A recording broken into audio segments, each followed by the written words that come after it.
தலைமை நீதிபதி போட்ட போடு தெரித்து ஓடிய வழக்கறிஞர் பரந்த அதிரடி உத்தரவு. இனி இப்படித்தான். உச்சநீதிமன்றம் தலைமை நீதிபதி திரு சூரியகாந்த் பொறுப்பேற்றதில் இருந்து நீதிமன்றத்தின் அணுகுமுறையில் ஒரு குறிப்பிடத்தக்க மாற்றம் காணப்படுவதாக கூறப்படுகிறது. குறிப்பாக நாட்டின் முக்கிய பிரச்சனைகளில் நீதிமன்றம் வலுவான நிலைப்பாட்டை எடுக்க தொடங்கியுள்ளது. இந்த நிலையில் மாயமான 5 ரோஹிங்கியா இஸ்லாமியர்களை கண்டுபிடி தர வேண்டும் என்று உச்சநீதிமன்றத்தில் ஆட்கொணர்வு மனு தாக்கல் செய்யப்பட்டது.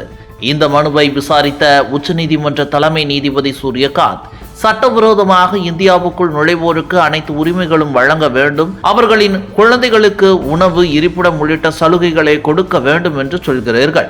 எல்லை தாண்டி சட்டவிரோதமாக உள்ளே வந்தோருக்கு சிவப்பு கம்பள வரவேற்பு கொடுக்க வேண்டுமா?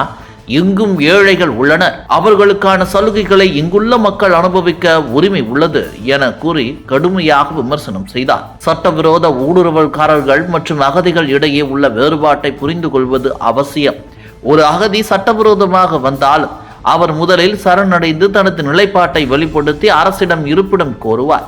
ஆனால் சட்டவிரோதமாக ஊடுருபவர்கள் அவ்வாறு செய்யாமல் ரகசியமாக சமூகத்தில் கலந்து வாக்காளர் அட்டை போன்ற ஆவணங்களை பெற முயல்கிறார்கள். அவர்களை நல்லவர்கள் போல் சித்தரித்து சட்டவிரோத ஊடுருவலை நியாயப்படுத்த அகதிகளாக சித்தரிக்கும் முயற்சி எப்போதும் நடந்து வருகிறது.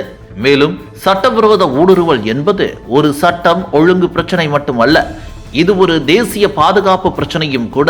இந்த ஊடுருவலுக்கு பின்னணியில் ஊடுருவல்காரர்கள் மக்கள் தொகை அதிகமாக்கி அவர்களுக்கு என தனி நாடு, தனி சட்டம் என கோருவது உலகம் முழுவதும் நடந்தேறி வருகிறது.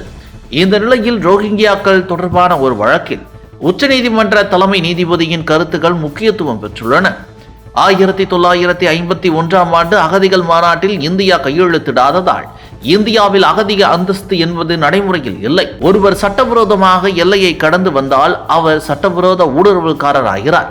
சமீபத்தில் நாடு கடத்தப்பட்ட ரோஹிங்கியாக்கள் நாடு கடத்தப்பட்டனர். அவர்களை திரும்ப கொண்டு வர கோரி தாக்கல் செய்யப்பட்ட ஆட்கொணர்வு மனுவை உச்சநீதிமன்றம் நிராகரித்தது. இதற்கு தலைமை நீதிபதி சூரியகாந்த், அந்த குறிப்பிட்ட மக்களுக்கு இங்கு சட்டப்பூர்வமான அந்தஸ்து இல்லை, வடகிழக்கு மாநிலங்கள் என்பது மிகவும் சென்சிட்டிவான ஏரியா என்பது உங்களுக்கு நன்றாக தெரியும். இப்படி இருக்கும்போது சட்டவிரோதமாக ஒருவர் நுழைந்து அவர் பிடிபட்டால் அவர்களுக்கு நாங்கள் சிவப்பு கம்பளம் விரிக்க வேண்டும் என்று விரும்புகிறீர்களா என்று மீண்டும் காட்டமாக கேள்வி எழுப்பினார். அதற்கு மனுதாரர் தரப்பு வழக்கறிஞர், இந்த விஷயத்தில் சட்ட நடைமுறையை பின்பற்ற வேண்டும் என்றுதான் நாங்கள் கூறுகிறோம் என்றார். அதற்கு தலைமை நீதிபதி சூரியகாந்த், நீங்கள் ஆட்கொணர்வு மனு செய்துள்ளீர்கள், மீண்டும் அவர்களை கொண்டு வர வேண்டும் என்றும் கேட்கிறீர்கள். சட்டம் அனைவருக்கும் சமமானது. குறிப்பிட்ட நாட்டைச் சேர்ந்த ஒரு குழுவினருக்கு மட்டும் ஏதாவது உத்தரவு பிறப்பித்தால் அது இங்குள்ள மற்ற நாடுகளைச் சேர்ந்த மக்களுக்கும் பொருந்தும் என்றார். இதேபோல கொல்கத்தா உயர்நீதிமன்றத்தில் எல்லை வேலி தொடர்பான ஒரு வழக்கு நடந்து வருகிறது. மேற்கு வங்கத்தில் கிட்டத்தட்ட 600 கிலோமீட்டர் எல்லைக்கு இன்னும் வேலி அமைக்கப்படாமல் உள்ளது. மாநில எல்லைகளில் நிலம் கையகப்படுத்துவதில் மம்தா அரசு பொறுப்பற்ற தன்மையாக இருப்பதால் வேலி அமைக்கும் பணிகளில் தாமதம் ஏற்படுவதாக குற்றச்சாட்டும் எழுந்துள்ளது. இதுவும் ஒரு தேசிய பாதுகாப்பு அச்சுறுத்தல் என்று உயர்நீதிமன்ற நீதிபதி திருமதி அமிர்தா சின்ஹா கருத்து தெரிவித்துள்ளார்.